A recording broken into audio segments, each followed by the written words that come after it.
conta comigo, eu tô aqui para te ajudar, para te proteger. Eu acho que nesses casos, que judiação, né? Como o fiador se dá mal no Brasil, né? Meu Deus do céu.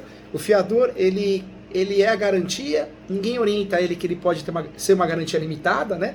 Você pegar 99% dos fiadores, nem sabe que a garantia pode ser limitada a 5 aluguéis, 3 aluguéis, 10 aluguéis, né? O fiador, em regra, é tudo ilimitado. O coitado do fiador, da fiadora, vai me assina um contrato, a maioria está cheia de cláusulas de inversão de responsabilidade, né? Deixa de ser subsidiária, passa a ser solidária. E o calcionista também. Por isso é uma fria no Brasil ser fiador e calcionista, né, sabe? Não tem jeito.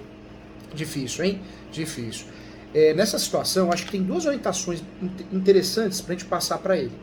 A primeira orientação, acho que é a extrajudicial. Para não deixar dinheiro em conta corrente, né? Nesse momento já. Não deixar dinheiro em conta corrente, se ele tiver um carro, se ele conseguir passar para o nome de um filho, ou uma filha, um irmão, uma irmã, ajudaria bastante, um imóvel. Porque o fiador, no Brasil, nós não temos nem a proteção do bem de família. A lei do bem de família não protege o fiador. E pelo contrário, lá no artigo ainda está estipulado que o fiador não tem direito ao uso do bem de família. Então, é muito difícil defender o fiador. Eu falo que o fiador, o que a gente pode fazer por ele? É mais uma defesa processual do que propriamente material. Material, a gente não vai conseguir achar informações para ajudar, para salvar o fiador ou a fiadora. A única linha que nós temos de raciocínio é quando o fiador está sendo cobrado de uma coisa que ele já pagou. Então aí daria para usar no direito material o Instituto da Compensação, né, que o valor já está quitado, aí legal. Quando foge disso, da quitação, da confusão, da compensação, desses conceitos, aí a nossa defesa ela vai ser falha, porque ela vai ser só processual. Então nós vamos ter que checar o quê? Em primeiro lugar, se a dívida não prescreveu, não é o caso. É difícil prescrever a dívida do fiador. Agora tem um ponto importante. Se o fiador não foi citado, nós vamos ter que ficar em silêncio. A hora que sair a sentença, no recurso de apelação, nós vamos fazer o quê? Pedir a nulidade da sentença no recurso de apelação. Porque o recurso de apelação, nós vamos pedir ou a reforma ou a nulidade. Como o fiador não foi citado, então daria para a gente pedir o quê? A nulidade da sentença, em virtude da falta de citação. Seria um recurso que provavelmente daria certo, o recurso de apelação, mas a gente teria que ficar quietinho até a sentença. A hora que o juiz sentenciar, a gente apresenta essa carta na manga. Antes disso, o que poderia ser feito? Um embargo à execução, só discutir impugnação de valores, não dá para discutir outra coisa, e muitas vezes o valor está certo, né, o pior de tudo, não dá para a gente fugir muito disso, e tentar uma proposta de acordo. Eu sempre falo que o fiador, o único meio que nós temos de ajudá-lo é ganhar tempo. E se for possível, ele tem que fazer acordo. Porque fiador e calcionista, nós advogados, Sara, não tem jeito, nós estamos numa situação muito complicada. Por mais que é importante essa defesa, porque se a gente não está lá para acompanhar, é pior ainda, né? Eu sempre falo que mesmo numa situação que a defesa é difícil, as teses para serem encontradas são complicadas, mas o advogado, a advogada é fundamental. Você ali você vai ajudar, de orientar, de fazer acordo, tentar negociar uma sucumbência, mas tem que deixar avisado, viu? Avisa, Sara, avisa ele, fala, olha, fiador no Brasil é uma situação de risco. Nós não temos muitas defesas para fazer. Então não vale a pena advogado? Vale muito. Tem que ter advogado, senão a situação é pior, porque você vai pagar o que você não deve, você vai ter sua conta bloqueada. Com o advogado existe um acompanhamento, você vai saber antes de acontecer. Mas eu faria isso. Primeira coisa, eu sentaria ele ou por telefone e falaria, ou via online, né? Falaria, vamos lá. Antes de entrar no mérito da defesa, não deixa dinheiro na conta corrente. Se você tem carro, tem 1, 2, passa com o nome do filho, da filha, da irmã, do irmão de confiança se você tiver. Regime de casamento, só se for separação total de bens. Mas quem escolhe regime hoje em dia? É difícil, né, Sara? É difícil. Deve ser parcial de bens. Falaria também de imóvel, se possível passar o imóvel para o nome de alguém de confiança, que aí já é complicado, porque o custo já é muito maior, né? Ele vai gastar uns 4% do valor do imóvel, no mínimo, então já complicaria um pouquinho mais. Mas seria uma estratégia para blindar esse patrimônio, porque o fiador, Sara, não dá para a gente defender que a gente vai conseguir fazer muita coisa. O que a gente pode fazer por ele, e ele tem que estar ciente disso, até para ele nos respeitar, que nós vamos ou ganhar tempo, ou, se não, fazer com que ele pague parcelado através de um acordo, forçando esse acordo numa audiência de conciliação. E é importante, às vezes, jogar na mesa, porque sai essa responsabilidade do seu ombro, sabe, Sara? Sai essa responsabilidade, você está sendo honesta, você é uma baita advogada, uma baita profissional. Eu te conheço, você é uma das melhores alunas que eu tenho, não só pelo estudiosa que você é, mas pela educação que você tem. Você tem uma educação que é sua, sabe? É algo espiritual. Você está de parabéns, Sara. Você é um ser humano incrível. Você merece tudo de bom na sua vida. Eu torço muito por você. Então, o cliente que contrata uma advogada no seu nível, ele contratou o melhor que ele podia. O melhor que ele poderia fazer é contratar uma baita de advogada. Contratou. E você tem que jogar isso na mesa, porque às vezes o cliente acha que você vai fazer milagre, né? Acha que você vai conseguir a nulidade da dívida e não vai. Eu tentaria deixar muito claro a importância do acordo nesse caso, tanto da sucumbência como do valor da dívida. Se for possível, ótimo, é o melhor caminho para não ter surpresa. Além do acordo, eu deixaria muito claro nessa reunião, nessa conversa, eu deixaria muito claro também dessa blindagem patrimonial. Porque nós vamos apresentar para ele, ó, você tem esse caminho, fazer acordo. Ah, não quero pagar, essa dívida eu não aceito, não é minha.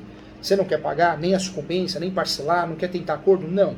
Não quer audiência de conciliação? Então vamos para o outro caminho, que é a blindagem patrimonial, que é onde ele vai gastar, com transferência de carro, de casa nem se fala, para tentar evitar que amanhã aconteça algo. Porque a gente tem os institutos, né, da fraude contra credores, tem, mas na teoria é lindo.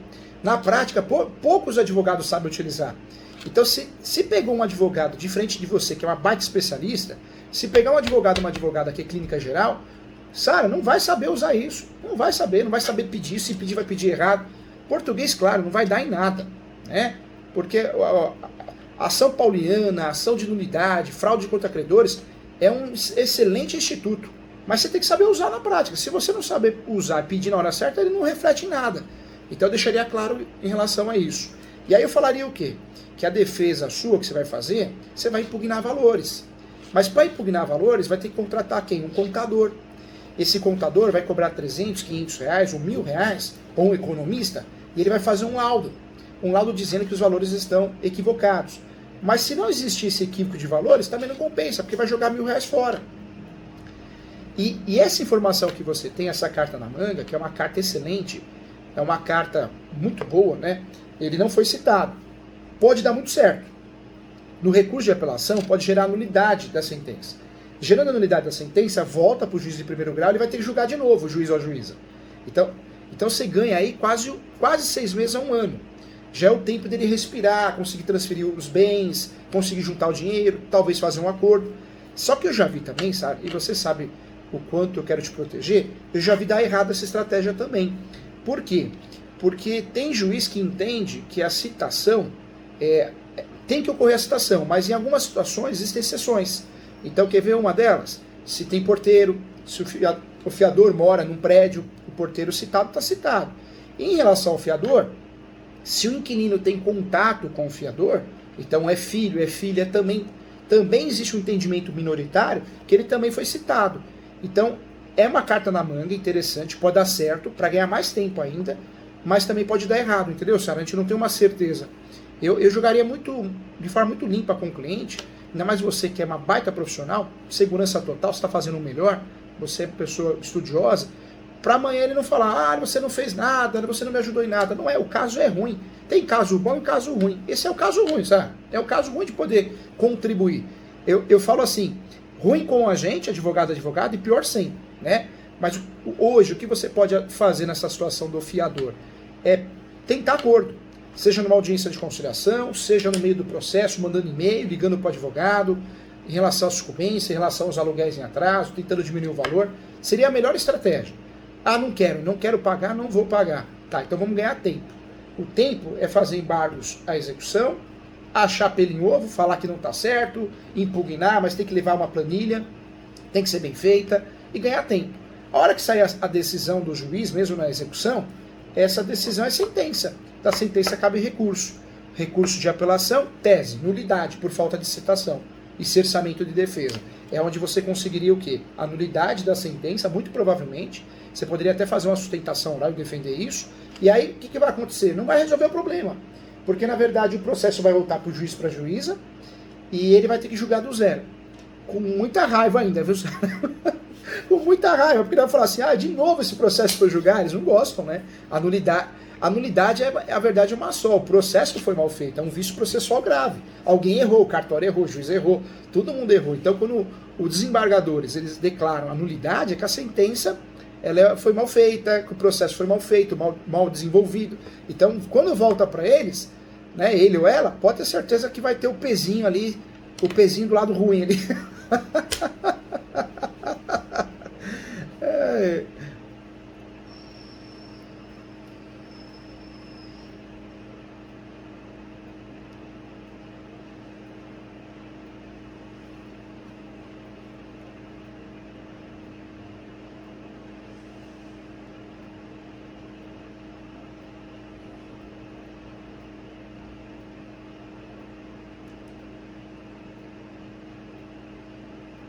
Cessaria ali.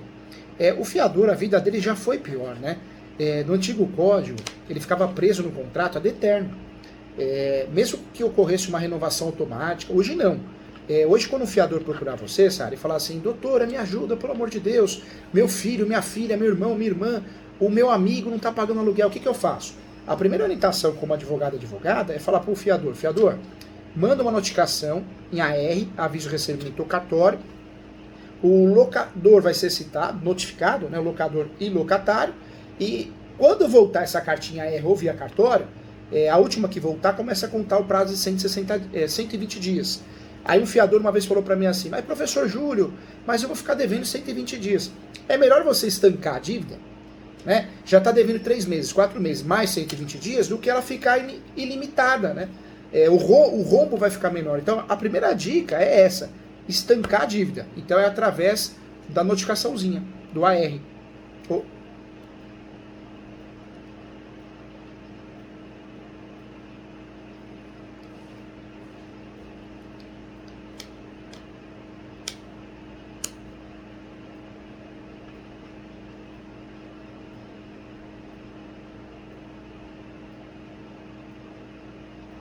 Proposital, né? Proposital.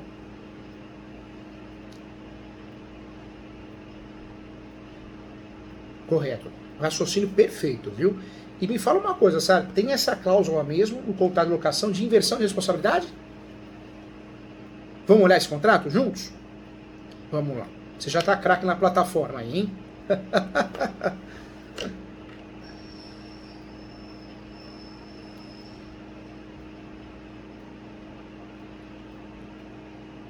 O Sara vai ter que clicar no terceiro botãozinho, no computadorzinho.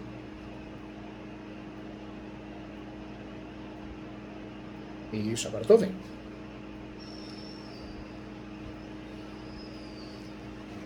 E o fiador, pior que ele fica numa situação, porque ou ele faz acordo para cessar todas as execuções, ou a execução, ou ele não tem muito o que fazer. Aí a segunda estratégia é criar uma blindagem patrimonial mais rápida possível, que também, que se o advogado do outro lado souber utilizar os institutos da fraude contra credores, ele vai se complicar, né?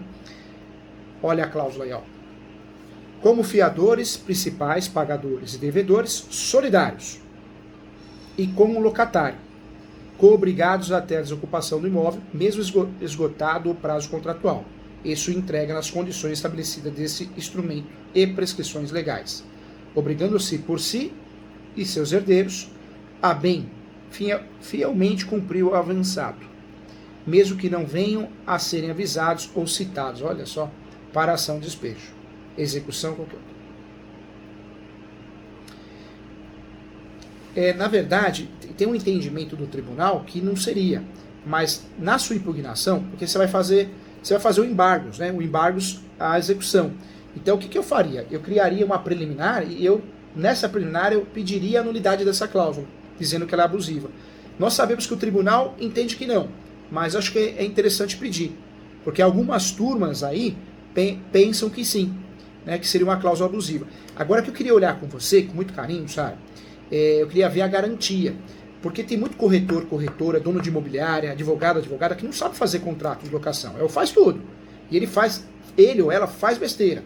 E a primeira besteira que tomara que a gente acha aí, dá garantia. O fiador dá o imóvel situado na rua Araújo Gondim 222 como garantia. Excelente. Não tem? Porque o fiador é garantia pessoal. Se tivesse isso, era garantia real, ou seja, duplicidade de garantia. Daria pra gente pedir o quê? A nulidade da garantia e tentar tirar o fiador em cima dessa nulidade, entendeu? Sara é fera, ela, Sara é... E Sara, tá cheio de contrato assim, hein? Porque o corretor, a imobiliária, advogado não sabe fazer contrato, advogado vai lá e põe lá. Dá garantia, o fiador dá o imóvel na rua tal como garantia. Você estragou a garantia, porque é dupla garantia. E a lei proíbe além do inquilinato, né? Aí exclui tudo, Sara. Nós conseguimos aqui ajudar o fiador, Sara, por quê? Tinha uma cláusula exatamente assim. O fiador dá em garantia o imóvel na rua tal, no bairro tal, matrícula tal. Nós pedimos, com base na lei 8.245, a nulidade da garantia. Por quê? Porque tinha dupla garantia. E pedimos a nulidade do contrato. O juiz deu, Sara. Livramos o fiador. Agora, nesse caso, não tem. Que judiação, Sara. Então você vai ter que fazer o quê, Sara? O seu embargo à execução é impugnar o valor, tentar achar pelo em ovo ali, mesmo que não tenha, e criar em preliminar a nulidade daquela cláusula lá em cima, onde informa que ele não precisa ser citado, né? Aí bate no princípio do devido processo legal. Vai lá no princípio constitucional, também do Código de Processo Civil, devido processo legal, que tem que ter citação. Todo mundo tem que ter o direito da defesa, né? Aí você pode usar o princípio do contraditório, né, para defesa. Dá para encher bastante linguiça nesse sentido, sabe? Queira ou não queira, você já ganha duas, 3 folhas e consegue também já preparar a matéria para recurso.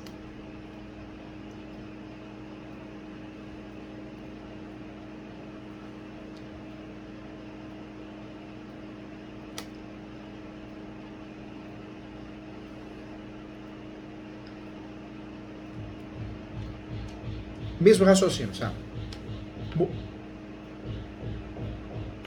Não rescindiu. Poderia.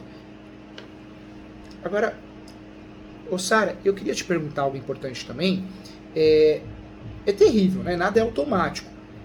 Esse contrato, o inquilino ainda está lá, Sara? Não, tá. Ah, tá. Porque... Até esse caso. Mas a dica que eu te dou, Sara, para próximos eventos, próximos clientes, quando o cliente procurar, eu falo, olha, eu estou sendo cobrado, só que o inquilino comercial residencial ainda está na casa, na propriedade. O que você faz, Sara? Faz 2 notificações e manda via R, porque aí você consegue estancar a dívida. Porque o inquilino ainda tem a posse, então o aluguel está sendo cobrado, o inquilino ou a inquilina. Então você já consegue ajudar de forma preventiva a estancar a dívida. Que não é o caso, porque agora já foi também. Ô, lasqueira, viu? Caramba! A gente quer ajudar ele, mas tá difícil, né? De ajudar.